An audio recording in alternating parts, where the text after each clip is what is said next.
नमस्कार, मैं हूं राजेश। बहुत बहुत स्वागत है आपका हमारे इस खास बातचीत में। जी हाँ, आज हम बात करेंगे भूमि अधिग्रहण बिल को लेकर और हमारे साथ बातचीत करने के लिए होंगे सतपाल सिंह जी।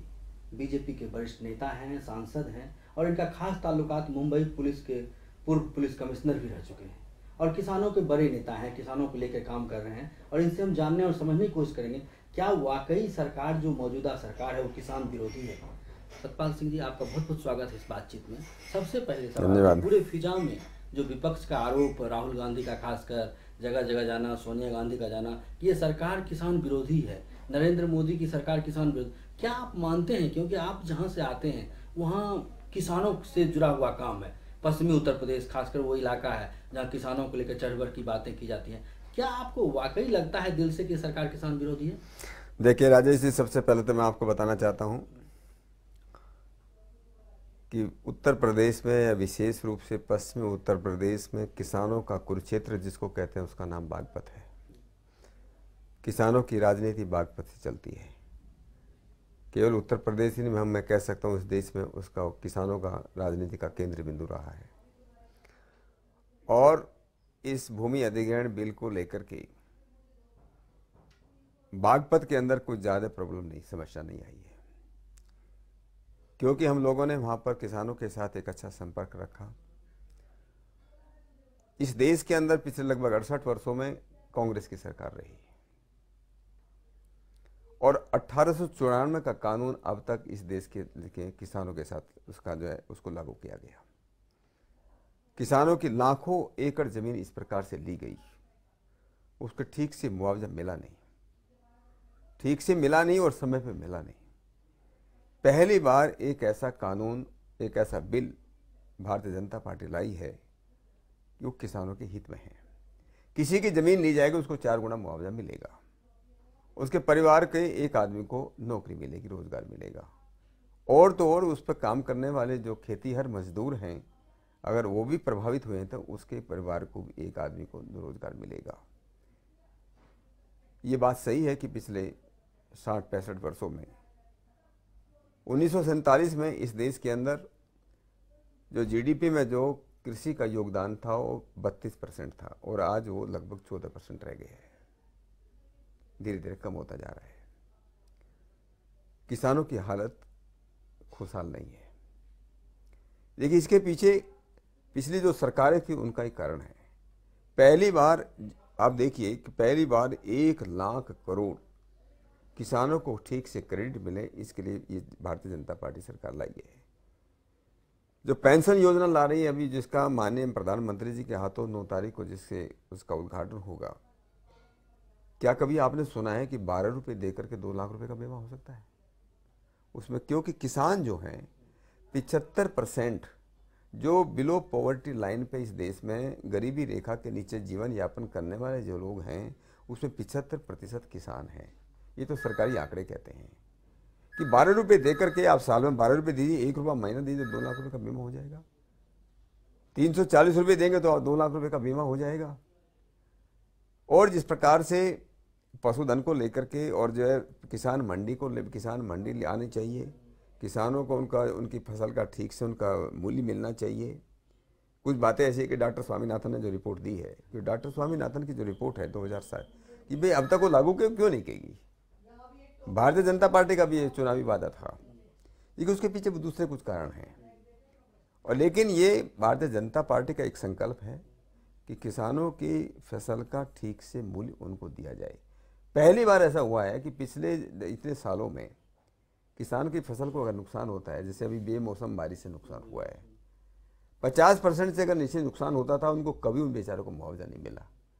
पहली बार माननीय प्रधानमंत्री जी के नेतृत्व में कि भी अगर 33%, 1/3 भी अगर नुकसान है तो उनको मुआवजा मिलेगा। और जो मुआवजा मिलता रहा उसको 1.5 गुना कर दिया गया है कि आज जो है किसानों के बच्चों को नौकरी चाहिए, किसानों के बच्चों को वहाँ पर जो है पढ़ने के लिए स्कूल चाहिए, सिंचाई की सुविधा चाहिए, रोड चाहिए।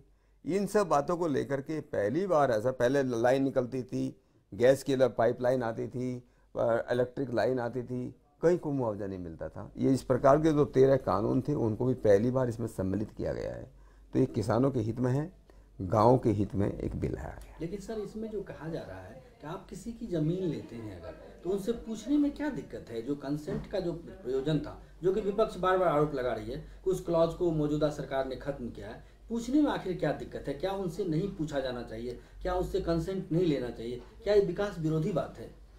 देखिए, मैं इस बात को मानता हूँ, अगर किसी की ज़मीन जिस पे जो है पुश्तैनी ज़मीन है, पता नहीं कितनी पीढ़ियों से आदमी उसमें खेती करता आया है, उसकी ज़मीन को अगर सरकार ले रही है, एक तो पहली बात है कि इस बिल के अंदर केवल मात्र सरकारी कामों के लिए ज़मीन ली जाएगी, किसी प्राइवेट उसके लिए नहीं जाएगी। लेकिन ज़मीन ली जाती है तो पूछा, लेकिन इस बिल में प्रावधान है कि जो स्टेट राज्य सरकारें हैं ये उनके ऊपर छोड़ दिया गया, अगर उनकी सम्मति लेना चाहे तो उनकी सम्मति ले सकते हैं। ये राज्य सरकारों के ऊपर है, एकदम उसको ख़त्म नहीं किया है, ये राज्य सरकारों के ऊपर छोड़ा गया है। तो ये क्या, ये बातें जो हमारी और आपके बीच हो रही है, और आप कह भी रहे हैं कि राज्य सरकारों को ये आप अच्छी तरह से चीज़ों को रख रहे हैं, ये बातें वहाँ तक किसानों तक नहीं जा पा रही? हाँ, ये बिल्कुल ठीक है। मुझे लगता है कि हमारी भी शायद उसमें कमी रही होगी, और जिस प्रकार से वो बिल लाया गया, एक उससे पहले एक जागृति, एक निर्माण करते, अवेयरनेस होता तो शायद इतना वो नहीं होता। और विरोधी पार्टियों के पास तो कोई मुद्दा है नहीं, कोई मुद्दा नहीं, और किसानों के उसमें किस प्रकार की धारणा बनाने की कोशिश की गई, भाई आप लोगों के खिलाफ है। लेकिन मन की बातें जब जो एक बार प्रधानमंत्री जी ने लोगों से बात की, उससे बहुत बारे लोगों का जो था इस प्रकार का जो संदेह था वो दूर हुआ है।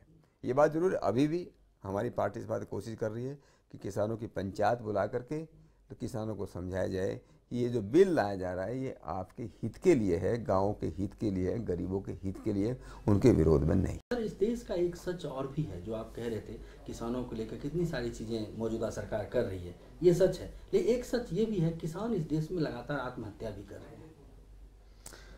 ये बिल्कुल सही है, और रोज़ाना ये भी सरकारी आंकड़े हैं कि रोज़ाना 43 से 45 किसान रोज आत्महत्या करते हैं।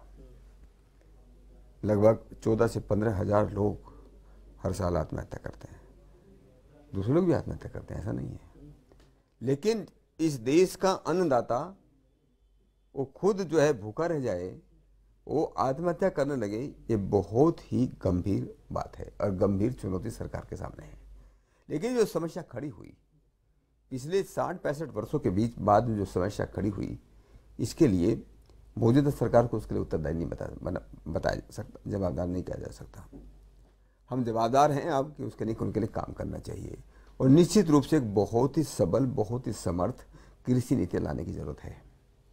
आज जो है कोई किसान नहीं बनना चाहता, कोई भी किसान अपने बेटे को खेती में नहीं लाना चाहता, क्योंकि खेती का जो व्यवसाय हो गया, एक तो लाभकारी नहीं रहा और दूसरा वो इज्जतदार नहीं रहा, उसमें आदमी को इज्जत भी नहीं मिलती। तो ये जो हुआ है इतने वर्षों में, जब हम बचपन में पढ़ते थे हम तो मुहावरा पढ़ते थे, उत्तम खेती मध्यम मान और निश्चित चाकरी भीख निदान। आज उल्टी होगी, एक किसान अपनी 2 बीघे जमीन बेचने के लिए तैयार है कि उसके बेटे को चपरासी की नौकरी मिल जाए। तो ये जो इस मुकाम पर हम लोग जो पहुंचे हैं, हमारी जो कृषि नीति रही है वो लगातार हमारी रही है, उसका कई कारण रहा है। और इसलिए हमारी जो मौजूदा सरकार है उसका ये प्रयत्न है कि बहुत अच्छी कृषि नीति लाई जाए, गांव के लिए गांव का विकास कैसे किया जाए। और ये इंटीग्रेटेड मामला है कि भाई रूरल डेवलपमेंट अगर करना है, गांव का अगर विकास करना है, जैसे मैं अभी परसों मेरी माननीय प्रधानमंत्री जी से मेरी मुलाकात हुई और मैंने उनको एक प्रकार का एक नया कंसेप्ट है कि किसानों का अपना स्मार्ट सिटी बनाया जाए। स्मार्ट सिटी बना रहे हैं, बड़े बड़े शहर बन रहे हैं, लेकिन किसानों का क्या अपना शहर बना सकते हैं? 20-25 गाँव का 20-25 गांव जो हैं हम करेंगे, ये डेयरी का काम करेंगे, दूध। हम दिल्ली में रोजाना 28 लाख रुपए का दूध तो गुजरात से आता है। अब गुजरात से वहां से, इसलिए मैं उसको बता रहा हूँ, इतना वहां से आता है, 650 किलोमीटर दूर से आता है। क्या आसपास के गांव नहीं दे सकते? इतना जो है दिल्ली के अंदर लोग फूलों की जरूरत है, क्या फूल पास में नहीं हो सकते? इतने जो सब्जी और फलों की जरूरत है, क्या यहाँ नहीं हो सकता है? तो मेरा कहने का मतलब है कि भाई हम गाँव को उजाड़ने की जरूरत नहीं है, किसानों को जो है शहर में लाने की जरूरत नहीं है। हमें ऐसा होना चाहिए कि हमारे माइग्रेशन रुके। ये गांव छोड़ करके जो लोग आ रहे हैं, चाहे वो शिक्षा के लिए आ रहे हो, मेडिकल के लिए आ रहे हो, या उनके बेचारे अपने रोजगार के लिए आ रहे हो, अगर हम उनके पास में रोजगार खड़ा करते हैं, उनके बच्चों के लिए अच्छे अच्छे शिक्षा संस्थान खड़े करते हैं, उनके लिए अच्छा वहाँ रोजगार को पैदा हो सकता है, तो कौन भागने आएगा? वहाँ तो अच्छा अच्छी को कहते हैं कि प्रदूषण रहित हवा है, पानी है। तो ये आज करने की जरूरत है, एक नया कंसेप्ट लाने की जरूरत है। हम किसानों का अपना एक शहर बनाया जाए, और ये सरकार, मेरा पूरा विश्वास है, ये ऐसा करेगी। बहुत अच्छी आपने एक सुझाव दिया, किसानों के लिए शहर बनाया जाए। लेकिन सर ये भी सच है कि गुजरात समेत कई भारत के और कई राज्य हैं जहां अभी भी फसलों का जो मूल्य किसान को मिलना चाहिए वो नहीं मिल रहा है। आज के दिन अगर एग्जाम्पल के तौर पे देखें, आलू 2 रुपये 3 रुपये किसान को मिलता है और हम दिल्ली में 20 रुपये खरीदते हैं। ये कहाँ पे दिक्कत है? ये पॉलिसी वाइज दिक्कत है कि हम उसको नहीं मॉनिटर कर पा रहे हैं, या कहीं बीच का है? ये कैसे इसको इसके दो तीन कारण हैं, और ये माने प्रधानमंत्री जी बताया। अगर हमारे दिल्ली के पास में वेयर हाउसिंग बना दी जाए, जो केला उत्तराखंड में 5 रुपये में मिलता है या 50 रुपये का हो जाता है, दिल्ली में आता था, नहीं तो किसान को कुछ मिलता, और जो खरीदने वाला जो उपभोक्ता है न उसको कोई फायदा है। तो अगर हम जो है इस प्रकार के वेयर हाउसिंग बनाएं जहाँ सस्ते में कर सकें, हमें सब्जी है, भाजी है, प्राइस कंट्रोल हम कर सकते हैं, वो कर सकते हैं। नंबर 2 बात, किसानों के बारे में केवल मात्र एक उदाहरण देता हूँ मैं आपको। मैं तो इसमें संसद में इस बात में बोला हूँ, पिछले वर्ष 73,000 करोड़ सब्सिडी दी गई केवल मात्र रासायनिक खाद पर, फर्टिलाइजर पर। ये खाद किसको बोला, एक सब्सिडी किसको मिली है? किसानों के नाम पर है। लेकिन मैं आपको बोलता हूँ 50% से ज़्यादा ये सब्सिडी जो है ये गलत लोगों की जेब में गई है, ये किसानों को नहीं मिलती है। और भी उदाहरण मैं अभी कुछ निकाल रहा हूँ, अभी कुछ डेटा मेरे पास आ गए हैं, लेकिन जब तक पूरा नहीं, मैं आपको केवल हिंट दे रहा हूँ। लोन वेव होते हैं किसानों के नाम से लोग जो है वो उसका इंटरेस्ट सब्ट्रैक्शन बोलते हैं उसको, भाई 2% कम पे आपको मिलेगा। इसका फायदा कौन लोग उठा रहे? किसानों के नाम पर फर्जी दस्तावेज बना करके जो लोन वेव होता है वो किसानों को नहीं मिलता, ये फायदा कोई और ले रहा है। और इसलिए मैंने संसद में ये किया था, संसद में ये मैंने प्रस्ताव दिया है कि अगर जो है 1,15,000 लोग जो इसको फूड सब्सिडी बोलते हैं, 73,000 करोड़ जो है फर्टिलाइजर सब्सिडी जा रही है। ऐसी भी फर्टिलाइजर सब्सिडी जा रही है कि जो फैक्ट्री, जो कारखाने हैं ही नहीं, जो कागज में बने हुए हैं, और उन सब्सिडी खा रहे हैं। ये हमारे सिस्टम में बहुत सुधार करने की जरूरत है, व्यवस्था में सुधार करने की जरूरत है। किसान को जो इनपुट खरीद, जैसे आपने कहा उसको फसल का उसका ठीक से मूल्य नहीं मिलता। इनपुट इतनी महंगी हो रही है, इनपुट महंगी भी हो रही है और उसकी गुणवत्ता घट रही है। मैंने तो पूसा के अंदर 2 इनफॉर्मल मीटिंग किया एग्रीकल्चर साइंटिस्टों के साथ। मुझे जान करके बड़ा दुख हुआ कि इस देश के अंदर जो डेटा दिए जा रहे हैं कि इस साल जो है इतना फूड ग्रेन हुआ, पिछले साल इतना हुआ था, ये भी टेबल जो है सर्वे है। लोग खेतों में जाते नहीं हैं, फसल जो है बारिश अच्छी हुई, ओ इस बार अच्छा हो गया, उसको बढ़ा दिया, बारिश कम हुई उसको थोड़ा घटा दिया। 30% बीज जो दिए जा रहे हैं वो नकली मिल रहे हैं। 50% जो दवाई है कीटनाशक वो नकली मिल रही है। फर्टिलाइजर के अंदर उसके अंदर घपला है। तो बेचारा किसान को उसको समझ नहीं है इतनी। पहले होता था किसान सहायक होता था, किसान सहायक बनाए गए थे। आज जब हरित क्रांति इस देश के अंदर आई, एक किसान सहायक को 8-8 गांव दिए जाते थे। हर एक गांव में जाकर के कम से कम 10 किसानों को तैयार करेगा। उसको बताएगा भाई तुम्हें कौन सा बीज बोना है, तुम्हें जो है कौन सा खाद डालना है, कितना तुम्हें पानी देना है। आज वो किसान सहायक की पोस्ट खत्म होकर के उसको जो पंचायत सेक्रेटरी बना दिया गया। पंचायत सेक्रेटरी का नरेगा में आ गया। नरेगा में क्या हो गया आप पूछो, मैं तो अपने क्षेत्र की बात कर रहा हूँ, मुझे लगता नहीं गुजरात में भी कोई अलग परिस्थिति होगी। नरेगा के नाम पर कितना भ्रष्टाचार इसमें चालू है। नरेगा के नाम पर कागज पर जो है रोड बनती है, कागज पर दूसरा काम होता है, उस पर कितना बड़ा भ्रष्टाचार है। अरे माननीय प्रधानमंत्री जी ने बहुत बोला था, पार्लियामेंट के अंदर ये बात बोली कि कैसे उसमें चला है। तो कहने का मतलब ये है कि हमें हर एक क्षेत्र में इनपुट कैसी आ रही है, किसान की जो आउटपुट है, किसान को उसका सही उसका जो है मूल्य मिले, उसके लिए किसान मंडी बनना चाहिए। अभी प्रेजेंट हमारी वर्तमान सरकार ने किसान मंडी अभी आज़ाद मंडी कौन से आई है, आज़ादपुर के अंदर पहले उसका हो गया है। दूध को बढ़ावा कैसे दिया जाए। आज हमारे देश के अंदर कितना दूध बाहर से आ रहा है, कितना दूध ड्राई वाला, क्या हमारे यहाँ नहीं बढ़ा सकते। और उस पर ऐसी लोबी काम कर रही है, दुर्भाग्य से इस देश के अंदर ऐसी भी लोबी हैं जो काम कर रही हैं कि जो इंपोर्ट हम डेयरी प्रोडक्ट करते हैं उस पर इंपोर्ट ड्यूटी बिल्कुल खत्म कर दी जाए।